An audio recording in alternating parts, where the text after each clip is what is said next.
दोस्तों, पिछले लेक्चर में हमने देखा था कंप्यूटर का परिचय पार्ट 1। तो आज भी हम कंप्यूटर के परिचय के बारे में ही देखेंगे। कल हमने कंप्यूटर की डेफिनेशन देख ली थी, कंप्यूटर का वर्गीकरण देख लिया था। आज और देखते हैं, आज हम फिर से देखते हैं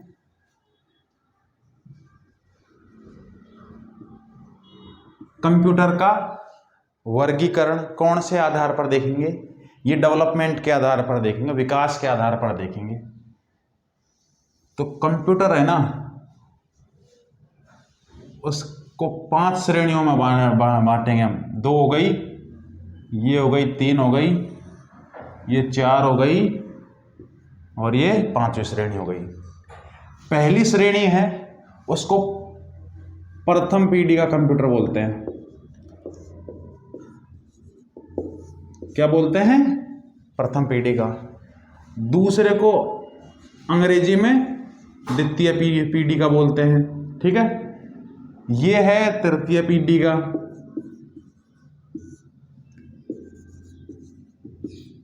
ठीक है, ये चतुर्थ पीढ़ी का है और ये 5वीं पीढ़ी का है। प्रथम पीढ़ी को हिंदी में फर्स्ट जनरेशन बोलते हैं। द्वितीय पीढ़ी को हिंदी में सेकंड जनरेशन बोलते हैं, जिसे शॉर्ट रूप में 2G और इसको 1G।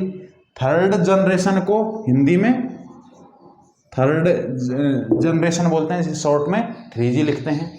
चतुर्थ पीढ़ी को हिंदी में फोर्थ जनरेशन बोलते हैं, जिसे शॉर्ट फॉर्म में 4G लिखते हैं। 5वीं पीढ़ी को हिंदी में फिफ्थ जनरेशन, जिसे शॉर्ट फॉर्म में 5G बोलते हैं। ठीक है, इसका जो काल था वो था 1942 से 1955 तक का। क्या? 1942 से 1955 तक का समय था। ये 1G का था। 2G का कौन सा समय था? 2G का था 1955 से 1955 से 1964 तक का समय था। ये था 2G का समय। ठीक है, और 3G का समय था ये 1964 से 1975 तक था। क्या? 3G का समय कौन सा था? 1964 से 1975 तक का। ठीक है, चौथी पीढ़ी का था, जो फोर्थ जनरेशन का था, वो था 1975 से 1989 तक। क्या था? 1975 से 1989 तक। और 5G का जो टाइम था वो था 1989 से आज तक। ठीक है, समझ में आ रही है बात? अब ये किस पर बेस्ड थे, है ना? तो प्रथम पीढ़ी का जो कंप्यूटर था वो निर्वात नली पर बेस्ड था। किस पर? निर्वात नली, जिसे हिंदी में वैक्यूम ट्यूब कहते हैं। क्या कहते हैं? जिसे वैक्यूम ट्यूब कहते हैं। तो ये किस पर बेस्ड था? वैक्यूम ट्यूब पर बेस्ड था। सेकंड जनरेशन का जो कंप्यूटर था वो ट्रांजिस्टर बेस्ड था। किस पर बेस्ड था? ट्रांजिस्टर पर बेस्ड था। थर्ड जनरेशन का जो कंप्यूटर था वो किस पर बेस्ड था? आईसी पर। आईसी क्या होती है? Integrated circuit. आपने बहुत बार देखा होगा ये इस फोन की आईसी चली गई है ना, तो ये वही आईसी, इंटीग्रेटेड सर्किट। चौथी पीढ़ी का जो कंप्यूटर था वो किस पर बेस्ड था? Very large scale very large scale integrated circuit, मतलब बहुत बड़े स्केल पर आईसी का इस्तेमाल किया गया था 4G में। और जो 5G है ये तो भाई साहब बहुत हाईटेक आ गया, ये तो बहुत ज़्यादा हाईटेक आ गया, है ना। अब 1 इसकी बात करते हैं, सबसे पहले फर्स्ट जी की बात करते हैं, 1G की बात करते हैं। ये क्या था,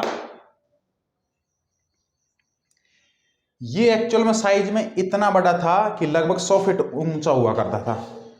100 फीट ऊंचा कंप्यूटर, आप समझ सकते हैं, ये 100 फीट के करीब हुआ करता था। सेकंड जनरेशन का कंप्यूटर आया जो साइज में इससे थोड़ा छोटा था, है ना।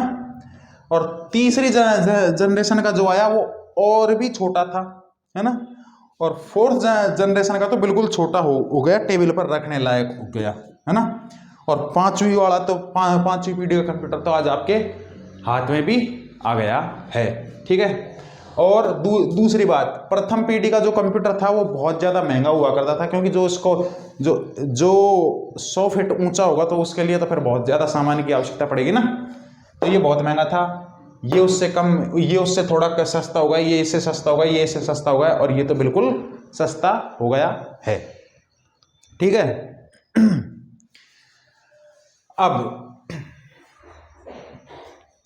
अब इसके एग्जाम्पल देखो, है ना। तो इसका एग्जाम्पल था एडवेक।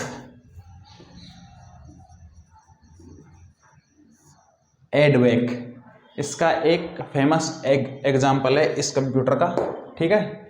ये एग्जाम्पल डायरेक्ट परीक्षा में पूछे जाएंगे कि ये क्या है, तो आपको वहां बताना पड़ेगा कि ये प्रथम पीढ़ी का कंप्यूटर है, ठीक है।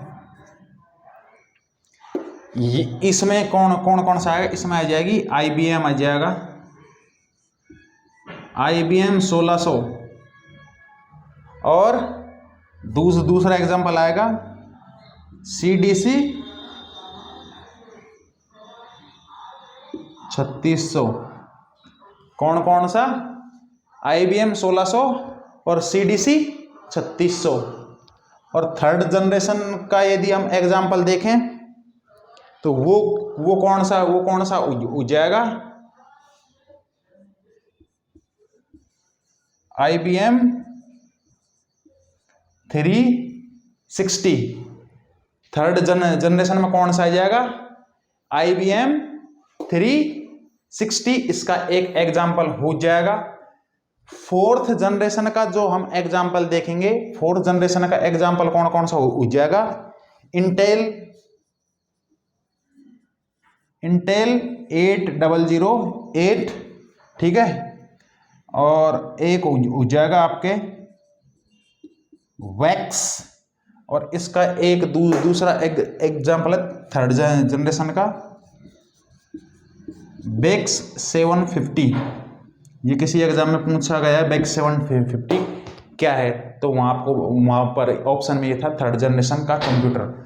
और ये कौन सा हुआ, Intel 8008, wax, spark SPARC, alpha,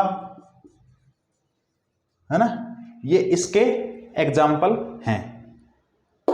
अब फिफ्थ जनरेशन कितना एडवांस हो चुका है, देखो। इसकी क्षमता बहुत कम थी, इसकी थोड़ी इससे ज्यादा क्षमता थी। और जैसे ही आईसी का इस्तेमाल हुआ तो इसका साइज तो हो गया कम और इसकी क्षमता हो गई बहुत ज्यादा। इससे ज्यादा क्षमता ये चौथी पीढ़ी के कंप्यूटर की थी, और सबसे ज्यादा क्षमता थी वो जो क्षमता है वो पांचवी पीढ़ी के कंप्यूटर की क्षमता है। अब वर्तमान में कंप्यूटर देखो कि कितना हाईटेक है, कि ये सोचने समझने तक की क्षमता रखता है। जैसे रोबोटिक्स वगैरह है ना, आर्टिफिशियल इंटेलिजेंस वगैरह है, वो सब इसी पर बेस्ड हैं, है ना। तो ये तो हो गई बात इसकी। अब इसके अलावा मैं आपको एक बात और बता देता हूं जो किसी एक एग्जाम में सवाल पूछा गया था। क्या हुआ था, 80 के दशक की बात है। भारत को सुपर कंप्यूटर की आवश्यकता थी। वो सुपर कंप्यूटर की आवश्यकता क्यों थी? क्योंकि उस समय पर दो प्रोजेक्ट चल रहे थे। एक तो मिसाइल डेवलपमेंट चल रहा था और एक सैटेलाइट डेवलपमेंट भी चल रहा था। दोनों के लिए एक सुपर कंप्यूटर की आवश्यकता थी। तो भारत ने अमेरिका से वो सुपर कंप्यूटर की टेक्नोलॉजी के लिए रिक्वेस्ट किया, तो अमेरिका ने मना कर दिया कि हम आपको ये टेक्नोलॉजी नहीं देंगे, क्योंकि अमेरिका उस समय पर भारत से चिढ़ता था। अब चिढ़ता तो वो आज भी है, लेकिन अब उसकी मजबूरियां हैं क्योंकि भारत अब बदल चुका है। तो क्या हुआ, जब अमेरिका ने ये देने से मना कर दिया, तो भारत के वैज्ञानिकों ने हमारी इंडियन टेक्नोलॉजी के हिसाब से ही एक सुपर कंप्यूटर का डिजाइन किया था। उस कंप्यूटर का नाम था, यहां पर मैं लिख रहा हूं, उस कंप्यूटर का नाम था परम। क्या नाम था? परम, है ना। तो परम हमारा प्रथम सुपर कंप्यूटर था और आज तो ये इतना विश्वसनीय है कि इसका हम एक्सपोर्ट भी करते हैं। तो परम में आपको 3 एग्जाम्पल ध्यान रखने हैं। परम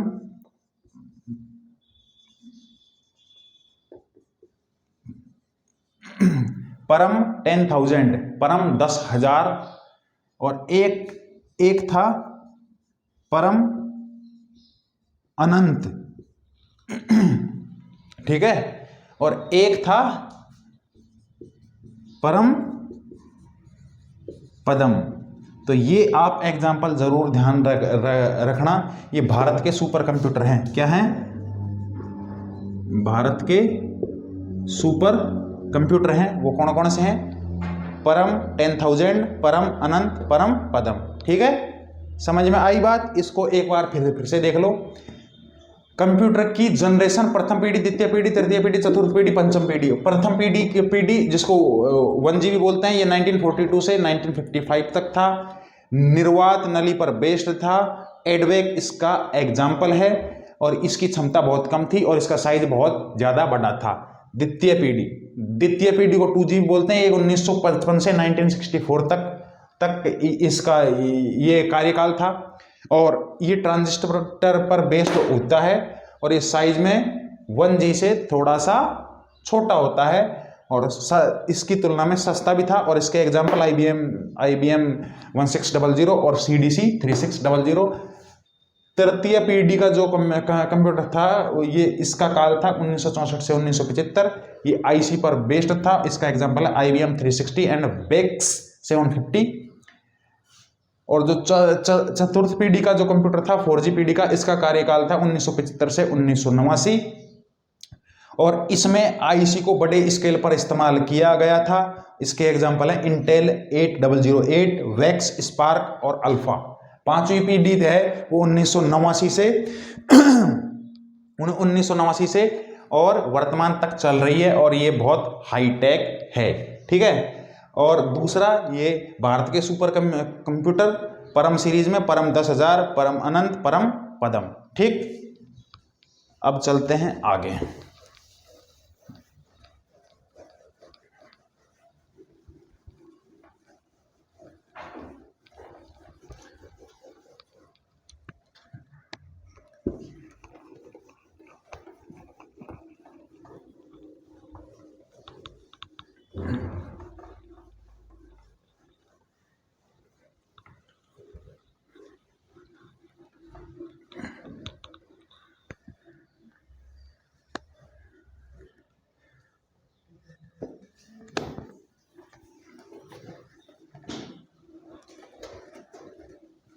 अब देखते हैं, अब देखेंगे हम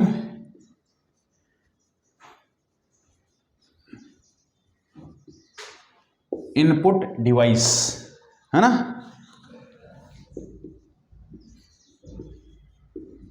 इनपुट डिवाइस, तो कंप्यूटर की जो इनपुट डिवाइस होती हैं वो कौन कौन सी कहलाती हैं? ये एग्जाम में आता है, डायरेक्ट पूछता है कि निम्नलिखित में से कौन सी इनपुट डिवाइस है ना। तो सबसे पहले आता है कीबोर्ड,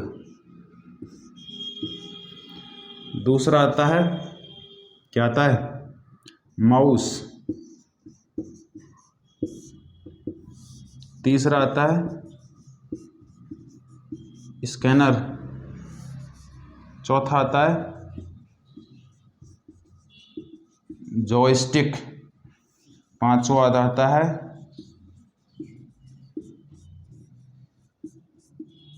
माइक्रोफोन। छठा आता है वेबकैम, ठीक है, और एक ई पेन, और एक पेन टैब, या इसको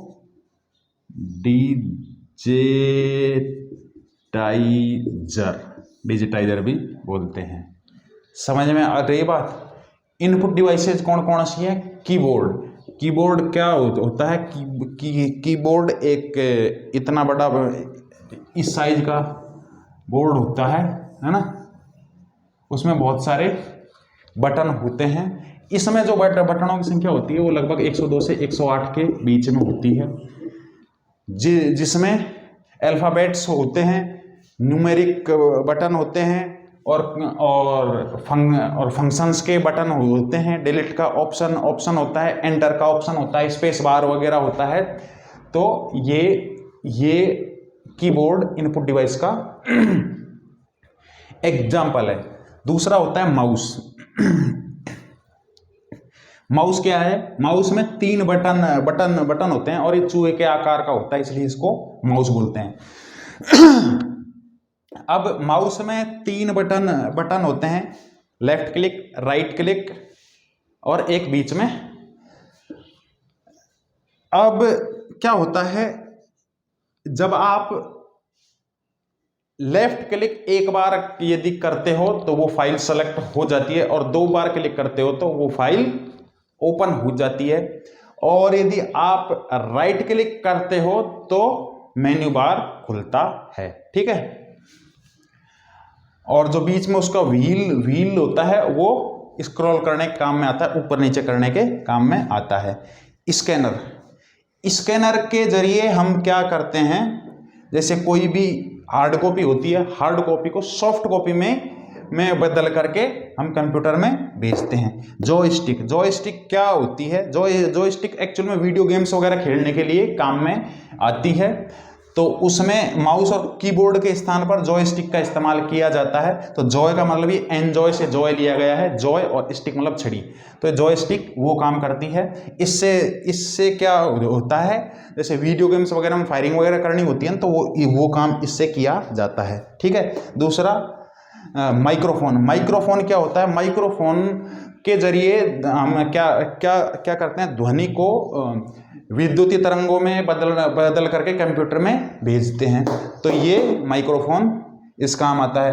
वेबकैम क्या होता है? वेबकैम कंप्यूटर जो जैसे ऑनलाइन क्लासेज वगैरह करनी होती है, किसी से टॉक करनी होती है, तो वहाँ पर वेबकैम का इस्तेमाल किया जाता है कंप्यूटर में, जो कैमरा लगाया जाता है, तो वो वीडियोग्राफी लेता है और उसको कंप्यूटर में भेज देता है। ई पेन क्या होता है?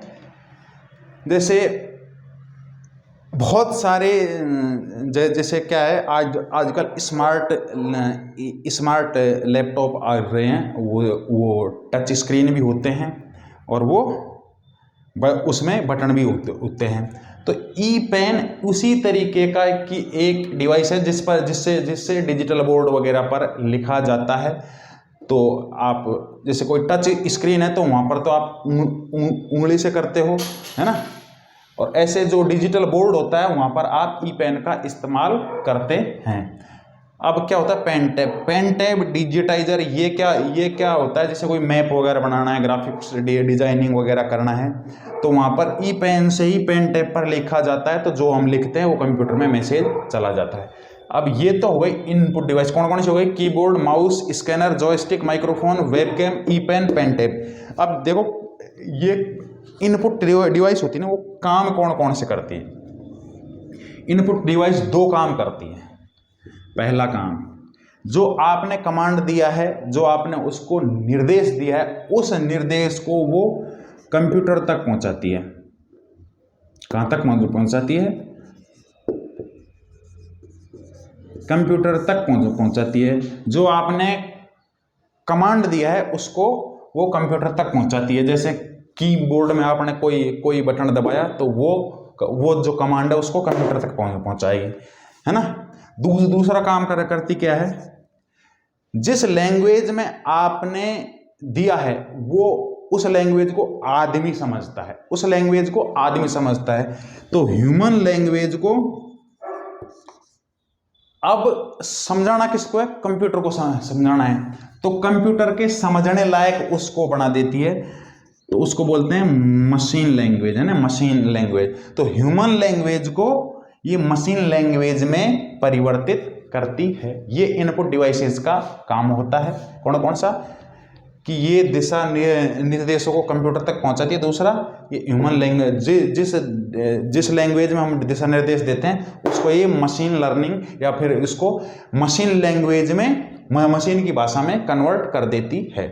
तो आज हमने क्या क्या देखा? कंप्यूटर का विकास के आधार पर वर्गीकरण और इनपुट डिवाइसेस। तो आई होप आपको ये काफ़ी समझ में आया होगा। और यदि ये वीडियो पसंद आए तो इसे लाइक करें, और यदि कोई क्वेरी है तो कमेंट करें। Stay tuned, see you tomorrow.